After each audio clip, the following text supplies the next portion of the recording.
Camera चालू झाला ना आमची ओव्हर ॲक्टिंगची दुकानही चालूच होती. तर असं आज होता गुरुवार, तर म्हटलं आज देवपूजा वगैरे छान करून घेऊ. देवपूजेचं काम गुरुवारी माझ्याकडेच असतं, कारण की हे जातात नारायणपूरला, त्यामुळे देवपूजा मग मलाच करावी लागते. तर छान अशी देवपूजा करून घेतली आणि पार्लरमध्ये आज डेमो लेक्चर होतं, तर यांनी मलाच बकरा बनवलेला आणि माझ्याकडेच डेमो चालू होता.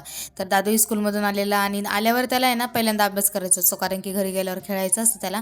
घरी आल्यावर पहिल्यांदा दिवाबत्ती वगैरे करून घेतली आणि त्यानंतर दादूचा थोडा अभ्यास राहिलेला, तर त्याला म्हटलं आधी तो कंप्लीट कर आणि नंतर मग खेळत बसतात. त्याची बॅग चेक करत होते.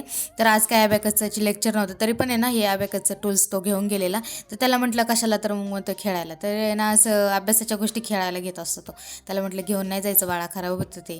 तर भाजीला वगैरे आणलेलं ते सर्व आधी काढून ठेवलं आणि जेवणामध्ये ना आज फक्त कढी आणि भाकरीच बनवलेली आणि भात पण बनवलेला. तर दादूचाही अभ्यास झालेला, तोच ते मला दाखवत होता. तर असा होता आजचा दिवस. व्हिडिओ आवडला असेल तर लाईक फॉलो नक्की करा. भेटूया पुढच्या ब्लॉगमध्ये. तोपर्यंत बाय.